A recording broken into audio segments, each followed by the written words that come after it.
Hello everyone, D from DJR Union here, and today we're going to be going over some of the cards that have been revealed for the Jujutsu Kaisen set that's going to be coming out next month, November 22nd.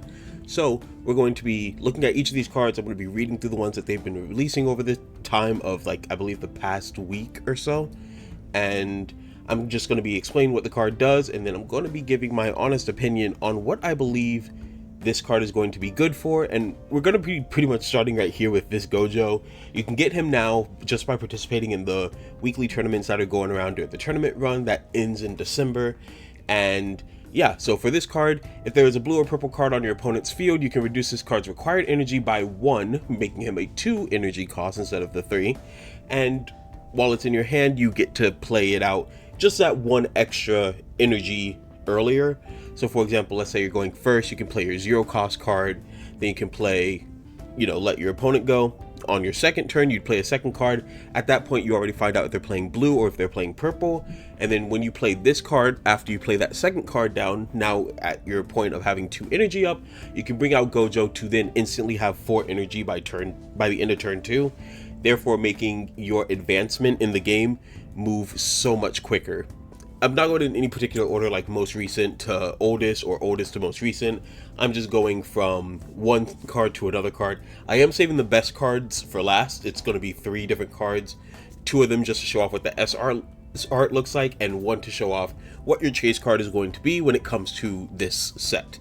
So, jumping right in, we have Noroshi Camo, your 3 energy, 1 action card in your purple. And as you can see, purple is going to be having the Kyoto Jujutsu High, so you can expect all the characters that are from Kyoto Jujutsu High in purple. So first up, like I said, Noroshi Camo.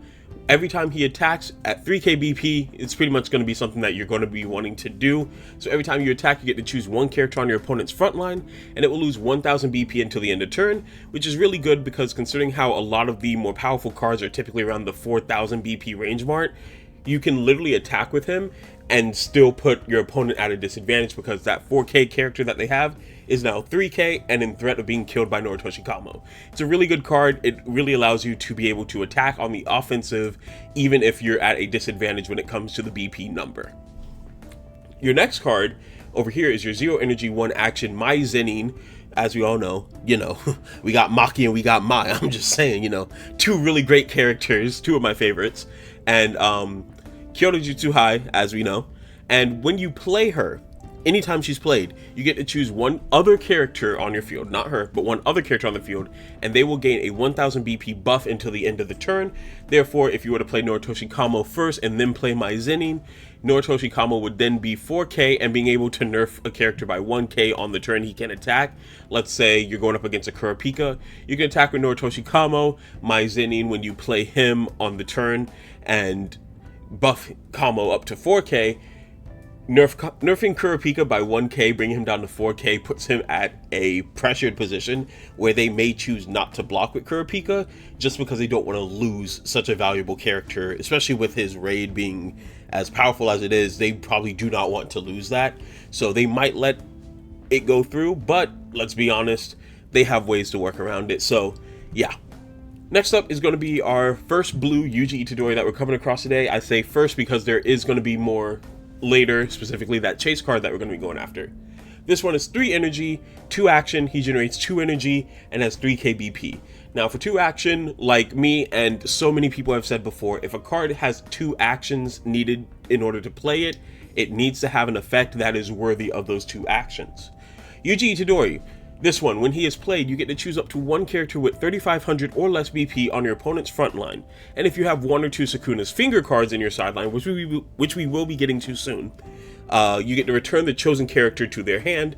And if you have 3 or more Sakuna's Finger cards in your sideline, you would kill the chosen character instead of just returning it to hand. This card is pretty much just your Divergent Fist, but on a character card. Well, to be more fair, it's more of a heavily nerfed version of Divergent Fist, because Divergent Fist you get to pretty much target any character on the field with 5k or less BP, which is pretty much any card in the game, and you get to return it to the hand, and if Yuji's on your field, then you just kill it.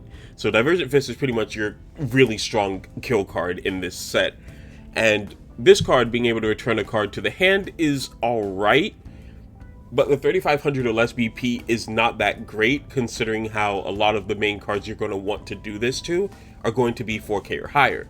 Now, if blue does eventually have cards that get revealed that will lower the BP of other cards, then maybe you could play around this and make it worth the effort.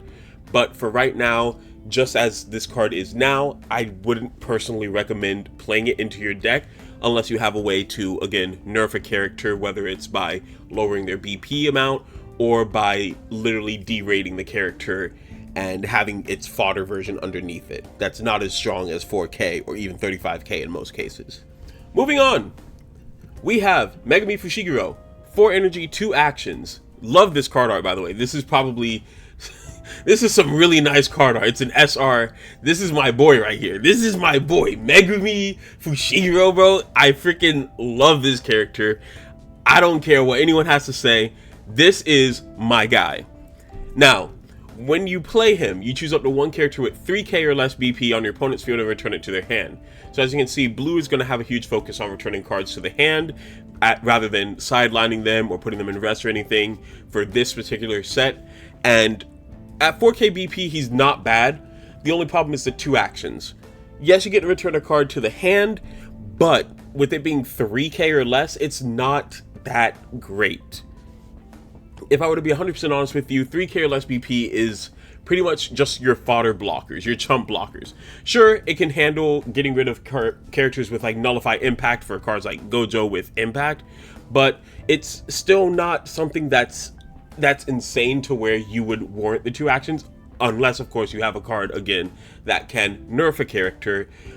But even still, we'll just have to wait and see what the cards and the full set is going to be capable of before I can give an honest opinion on what I believe these return to hand cards with a really low amount of BP or less is going to be like. Moving over to the right, we have Satoru Gojo, the strongest. Nah, I'd win. He is 5 energy, 2 actions. He has impact 1, which gotta applaud him for that. You gotta applaud a character without raid that has impact, especially being worth 2 actions. Impact does help warrant the first action and the 5 energy in general. So impact's just a really great ability, really helps you get in that extra damage or get in damage in general. 4K BP, not bad. When he's played and you play him on the front line, then your opponent gets to choose one character on their front line and they return it to the hand. It's really weird how this card works. So this, like I said, Megami and Yuji over here, they really focus on you choosing a character and pretty much returning it to your opponent's hand. However, when it comes to Gojo, your opponent gets to select that card. Now, the reason why this is such a weird card is because it's any single card on their field. So it could be any card that they want to return to hand that they get to return to hand. And that's the problem. If you play this card on a person who's playing Kurapika and they have this raid Kurapika out, odds are they might just legitimately decide to return this Kurapika back to their hand. Now, normally you don't want to get rid of your strongest character and send them back to hand. But in the case of this Kurapika, it's probably a good idea because you get to raid with him, for example. Yes, it gets rid of the fodder raid underneath it because when a card is returned to hand, when a raid card is returned to hand, only the top raid card is returned to the hand while the bottom fodder card is actually put into the sideline. However, if you have the raid Kurapika or fodder, if you have the raid Kurapika fodder on the field still, or even in their hand, they would probably return that Kurapika back to hand, get that fodder out there, and then be able to re-raid this Kurapika out there and get that when played ability again to either rest a character or snipe a character and do impact damage for it. Either way, this Kurapika is going to get an advantage because he gets to choose who gets to be put in his hand or not. Including if it's not just Kurapika out there, but he has other fodder cards, he could get rid of a fodder card instead and keep this Kurapika out on the field. Same thing comes up when it comes to specified slot, because this Gon is such an insanely powerful Gon, especially when it comes to his abilities. You get to look at the top 7 cards of your deck and add any specified slot affinity card to your hand and place the bottom on your deck in any order. And knowing how this deck works and playing it so many times, you will literally cycle through your deck enough to the point where you will literally know how your deck is constructed after a certain point. Even like even before you get like to the lower numbers, because you're going to be cycling through your deck so much with cards like this where you put cards back on the bottom of your deck. So being able to add this card back to your hand is such a huge advantage to them, because then they can just replay it, reactivate this ability, get more specified slot in their hands, and be able to make their bigger plays. It really is unfortunate that these cards are just return to hand. Now don't get me wrong, return to hand's still crazy, because now they have to waste more action points to get more their old cards back out on the field, instead of being able to replay their instead of being able to resume their bigger plays and their more aggressive play style. They literally have to stop and reset themselves, which is one thing that I love about cards being returned to hand with a limited action point basis for this card game. But I can't ignore the fact that there are some advantages to someone returning a card like this to the hand, or a card like this to the hand, cards that have when played abilities that will give them that advantage to, hey, let me also do this real quick, you know?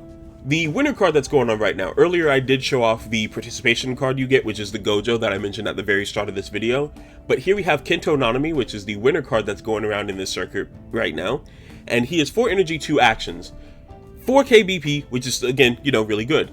Now, this character is special because he doesn't have impact, he gets impact when he's in overtime. Now, all my Jujutsu Kaisen fans know that Nanami hates having to work overtime, to the point where that's where his strongest abilities and his strongest capabilities come from, is when he's like, frick, it's 5 o'clock, now I'm in overtime. He unties his tie like this, and then that's when you know he's about to start actually going in. Now, when I say overtime, I mean if you have 15 cards or less in your deck, which you guys probably read while I was giving that really long explanation. Now, I think this mechanic's really good, knowing how specified slot works for Hunter x Hunter, which is another blue card set, where you are drawing a lot of cards. But it also helps with his when played ability, where you can place 7 cards from your sideline into the removal area to draw 3 cards. Again, helping you get through that deck quickly, helping you get into this quote-unquote overtime state, which I really do like. I think it's a unique way of incorporating who Nanami is into the set, and he's only a rare card, so the fact that he got this full art treatment is really nice. I'm assuming it's because of the whole winner status, and I can't wait to see what his actual card looks like, because it's probably not going to be something of this caliber. So I am going to be trying to get this winner card next chance I get. So let's jump right into what Sakuna and his raid version can do. Now, he raids over Yuji, obviously, because as we know, he is a being that dwells inside of Yuji and comes to life through Yuji. Now, during your turn, if 1 or more copies of this card to the right here, Sakuna's Finger, is in your sideline, this character will get 1000 BP, putting him at 5000 BP on your turn only.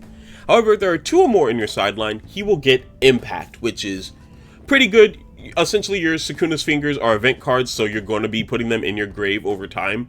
And we're actually going to go into these cards right now, just before we get to the when played ability. So with Sakuna's Finger, you cannot play this card unless you place 1 card from your life into your sideline by literally killing yourself slowly, or by switching an active Yuji Itori on your field into resting. What you get to do with that is you get to draw a card, and then you get to choose one of your AP cards and switch it to active.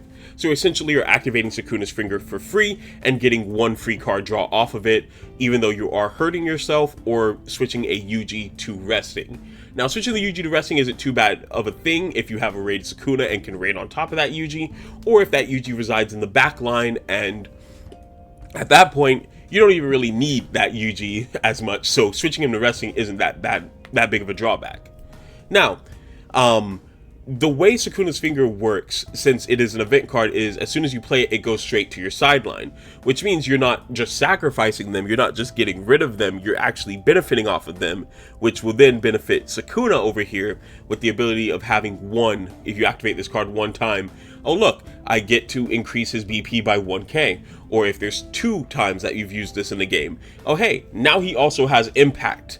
And this is a permanent thing that will take place on your turn, because you're not banishing them or removing them from the game after these abilities take place. This is just a permanent stacked ability that happens as long as these cards are in your sideline. Now, When this card is played, you get to draw 2 cards and place 1 card from your hand to the sideline, which again can be a Sakuna's Finger that you place into the sideline off of the draw 2 cards. But even if that's not the case, which, let's be honest, it probably should be the case, because if you have 1 Sakuna's Finger in your hand and you already activated one and you bring him out, you get to draw 2 cards, then you get to send the Sakuna's Finger to your grave. And essentially, it's as if you activated a Sakuna's Finger already. It's really weird, but it is a benefit of doing that, as in you get to draw 2 cards, and it's not even like you really discarded one, because naturally, the way these would add up. So what I'm going to do here is I'm going to be doing my best to provide you a visual representation of what's going to be happening when you use Sakuna and Sakuna's Finger, and why I believe that there is a certain order that you want to aim for. So since I do not obviously have the cards when it comes to Sakuna and Sakuna's Finger, what I'm going to be doing is I'm going to have Rukia here represent the finger, and we're going to have Yuji over here represent Sakuna himself, since he does right on top of Yuji. So jumping right in, I'm going to go ahead and use 1 action point to play Sakuna's Finger. Using Sakuna's Finger allows me to draw 1 card. However, I will also have to rest a Yuji that's active, or I would pay a life, but we're going to be using the resting Yuji strategy in this situation. And after resting that, I also get to stand my action point back up. Now that's not all that I get to do, because I will then pay this 1 action point. As you see, I am up 1 card advantage, with represented by the blue card sleeve here. And I'm going to play the Sakuna here. When he's played, I then draw 2 cards. And then I have to pick one of these 3 cards that I am up and sideline one of them obviously being a card that I probably would not know what it is, or would have already been in my hand through another one of the draw effects. Either way, I'm risking losing a card that I know won't have value once it hits the grave. However, let's backtrack to the other option. So the other option is to pay this action point, right, to play the Sakuna right away. Now, when Sakuna is played, you will draw 2 cards. And then, as you see, we are up 2 cards based on card advantage here. And we will sideline the Sakuna's Finger. Sakuna's Finger doesn't really do anything in the grave other than buff up our Sakuna here. But now we have the 2 cards that we would have normally drawn right off the top. There is one advantage over having Sakuna's Finger played first, which is that you'll be 1 card deeper in your deck. However, I believe that the best way to maximize the amount of cards that you're not getting rid of that need to stay out of the graveyard is vital to use Sakuna first. Using your Sakuna first is more vital, because when you use him, you discard the finger, and it's where you want it to be, which is in the grave, to buff up your Sakuna. So truthfully, I believe the real strategy you're going to want to do here is raiding Sakuna if you have 1 Sakuna's Finger in your hand, because that way you get that value of, hey, I don't have to risk a life or rest a Yuji, and also I don't have to sideline one of my more valuable cards that will help me out at a later time, because the Sakuna's Finger will be taking that place instead, and he benefits off the Sakuna's Finger being in the sideline anyways. So essentially you got the value of Sakuna's Finger through Sakuna. If you are a judge right now during this bracket, you have a chance of pulling this Megami Fushiguro in the exclusive judge packs that judges get. The thing about this is that this card is going to be in the regular set. The only real difference is this judge stamp, which is beautiful. I actually like it. Makes me want to be a judge a little bit. I am kind of familiar with the rules now after, you know, a lot of misunderstandings and re-understanding. Anyways, so here you have a Megami Fushiguro, 3 energy, 1 action. He generates 2 energy, which is really good because you can play him in the back line, especially since his only real benefit is a when played ability. Playing him in the energy line is not a bad move at all. So, when he's played, you get to look at the top 5 cards of your deck and reveal 1 Shikigami Affinity card from among them and add it to your hand. Then the rest of the cards will go on the bottom of your deck in any order, which is not bad at all. It's a really good way to get the Shikigami that you need into your hand and be able to capitalize on them as quickly as possible and as beneficial as possible as well, because now you get to search for the cards you need, or maybe the cards you want, or maybe the cards for your combo. And if you don't hit those, you have 5 cards, you know what they're going to look like, you put them on the bottom of your deck. Sure, you might get a card that you really needed or really wanted, but you're one step closer to a different card that you may have needed even more. Again, not a bad card. Search cards like this are always really good and very powerful, especially since you don't have to discard all the cards that you don't add to your hand. Oh my gosh, bro, this card's so freaking good. Both of these cards are actually kind of insane. Okay, so, oh my gosh. Okay, Megami Fushiguro, 3 energy, 2 actions. He also generates 2 energy, but, you know, we're not going to talk about that because you can play him in the back line, when played, energy line, all that stuff. His when played ability says you get to play one. When you play this Megami Fushiguro for 2 actions, you get to play 1 character card with 3 or less required energy, 1 AP cost, and that is Shikigami, from your hand or from your sideline, including the grave, set to active onto your field, which is really good, considering how the entire thing about Megami is the fact that he has these Shikigami that he is summoning. It just makes too much sense to have him benefit off of being able to summon them when he himself comes out into a battle. He's going to want to fight alongside these Shikigami, and he's definitely going to want to fight along these Shikigami when he activates his domain expansion, Chimera Shadow Garden, for 4 energy and 1 action. During your main phase, if you pay 1 action point once per turn, just 1 action point, every single Shikigami affinity card that is on your field gets 1000 BP until the end of the turn, meaning your front line, if filled with Shikigami, is going to be absolutely stacked with powerful beaters that are going to overtake your opponent. And not only that, but once per turn, if Megami is on your field and he attacks, you get to choose 1 Shikigami affinity card on your front line and switch to active. So let's say you have a Shikigami out there that has impact. You attack once for impact, right? They let it go through. Cool. I then attack with the Megami. I got blocked, but it doesn't matter because I have Chimera Shadow Garden, so my impact one's back up. I now got 2 damage to for free, essentially. And all I needed was Chimera Shadow Garden. Now notice how Chimera Shadow Garden is a sight, yes, so it's automatically going to be in your energy line, but it doesn't generate energy. And that's because they knew that being able to generate energy with Chimera Shadow Garden and being able to play multiple copies of Chimera Shadow Garden would mean absolutely insane destruction, because as we know, every card counts as its own once per turn. So if you have 2 Chimera Shadow Gardens out on your field, you can pay 2 action points, 1 for this one for the second one, and all Shikigami will essentially gain 2 KBP until the end of turn. Then, once per turn, you attack with that impact, boom, it goes through. You attack with the Megami, okay? You stand that Shikigami back up, attack with him again for impact. Oh, hey, look, I have another Megami over here that also hasn't attacked yet. So I'm going to attack with him, and the second Chimera Shadow Garden will trigger. You stand up that Shikigami again. Now you got 3 impact attacks in on 1 turn. And it's just really good because there's a possibility, not even that, but like, if you play your cards right, you can, and this is a huge possibility. We have to see what the cards are going to be for this set, but it could possibly be possible for you to get 3 Chimera Shadow Gardens out on your field to go for game if you needed to. 2, I can see happening because you have 2 characters that generate 2 energy, like 2 Megamis in the backline or something like that. But if you're able to get 3 out, that essentially spells end game, and you're just golden at that point. If you're able to get 3 Chimera Shadow Gardens with 3 Megamis and 1 Shikigami out on the field, you're just bro, you can get 1, 2, 3, 4, 5, 6. You can get 7 attacks out in 1 turn if you get 3 Chimera Shadow Gardens out. Next, we're gonna move on to Toge Inumaki. You know, the homie. Now, pretty much, he's 2 energy, 1 action, and this is an SR card right here. For 2 energy, 1 action, that's not bad at all. He has Nullify Impact, which, as we all know, Nullify Impact is really good. He's at 2 KBP.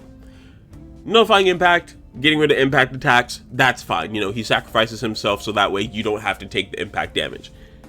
But what we're going to be looking at is his main ability. You get to pay 1 action point once per turn, and all characters on the front line will get 1 KBP until the end of the turn. It's like he literally unzips his jacket and says, "Hey yo, get stronger for me real quick," and all your teammates get a little bit stronger.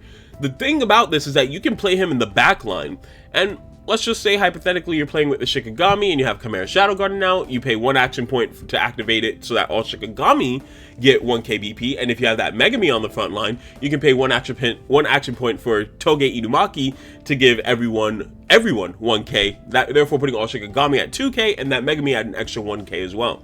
So Inumaki I can definitely see as a really strong support card, and if you get a lot of him, he's definitely going to be like probably your main supporter card for the yellow set when it comes to Jujutsu Kaisen. Next we got Aoi Toto, everyone's favorite Boogie Woogie. And the thing about this is that he's actually a really good card. Let's look at his raid. 4k BP plus, which we all know means they can get a little bit stronger. You know, typically you see them at 5k BP afterwards, right? 5 energy, 1 action. He has damage 2. That's already really strong. Having damage 2 on a card is really good because it forces your opponent to block. It forces them to be on the defensive for even 1 attack, which is the huge difference maker between a game-winning turn and a turn where they have to just regroup and rebuild. And damage 2 is just a huge game changer for a lot of cards. But that's not all this card does. He isn't just a damage 2 character. When you play him, he gets 2,000 BP until the end of this turn, putting him at a whopping 6,000 BP, which is the highest amount of BP we see on an innate card introduction. At like, you know, like my mind just couldn't even fathom what I was trying to say for a second, because 6,000 BP is a lot. Like cards like Kurpa and cards like Yamamoto even only those two get to only 5k BP, but to hit 6k is really powerful, especially when it comes to those pesky little triggers. Target a character on your field, switch them to active, they gain 3k BP. If it's a character that only gets up to 5k or 6k BP, they're still a threat to Toto, because Toto can still just beat them down. He can still get the attack in and not have to worry about anything because he's at 6k BP. Like what? The only thing that's really going to affect is if they target a 4k or higher BP, or 3,500 or higher BP character with a 3,000 increase, because only then will they be able to get over Aoi Toto. Anything 3,000 or less, Aoi Toto is still going to be able to stomp over if it is his first turn appearing.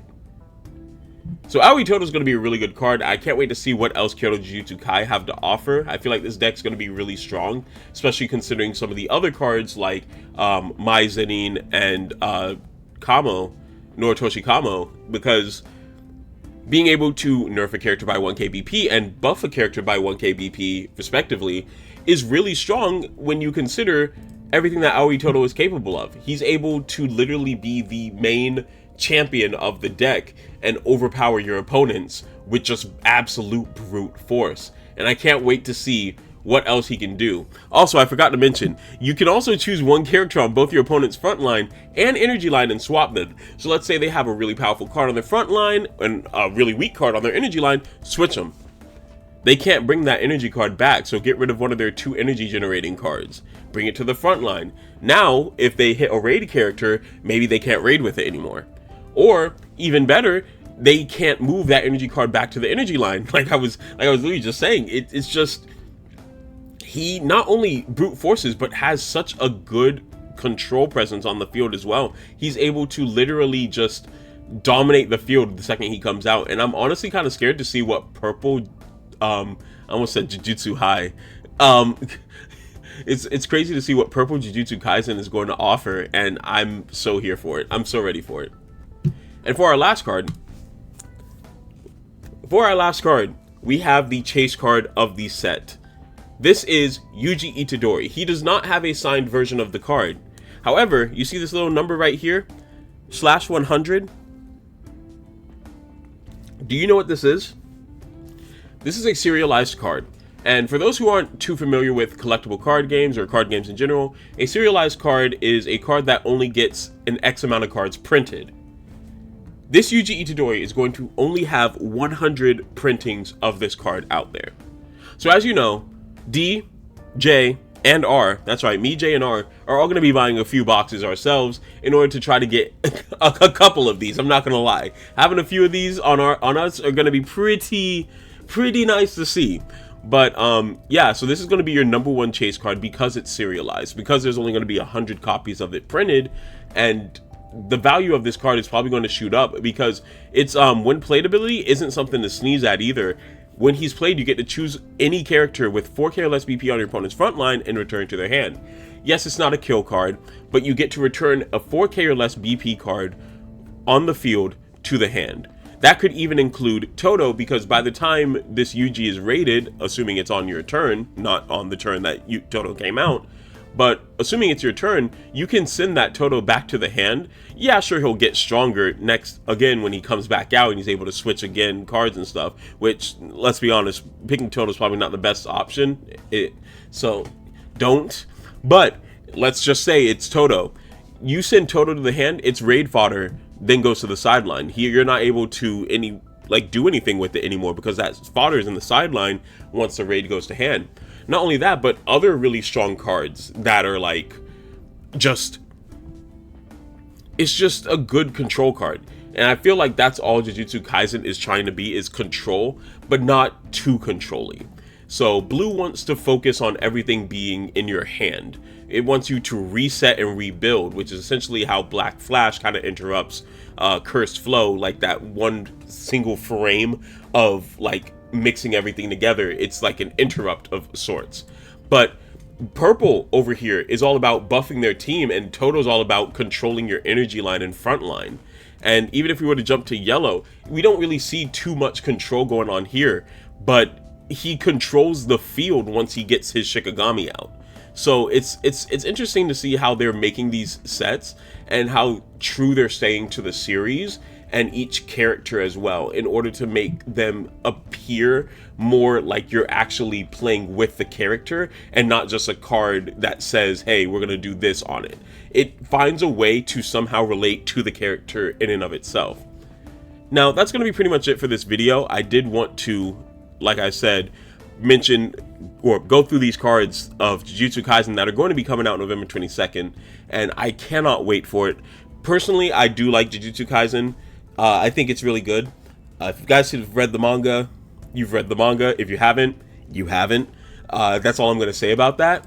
But yeah, with these cards, there's a lot of potential for what we're going to be seeing. And I'm not really diving into the Japanese version of the cards and getting them translated, just because I do really want to see what other cards they do, because they could do what they did with Hunter x Hunter and Bleach and take out some cards or put some new cards in for the North America version of the game. And I'm really excited to see what cards they would do that with if they decide to go that route again. I understand for the Hunter x Hunter and the Bleach set, they probably did that to help streamline the game and help it get a footing, at least in the minds of the community, before giving us the flat rates on everything that's going to be coming out. But yeah, this is what we're being offered with right now. Yeah, thank you all for watching today's video. I've been D with DJR Union, and I hope you all have a wonderful day, and we'll see you all in the next video.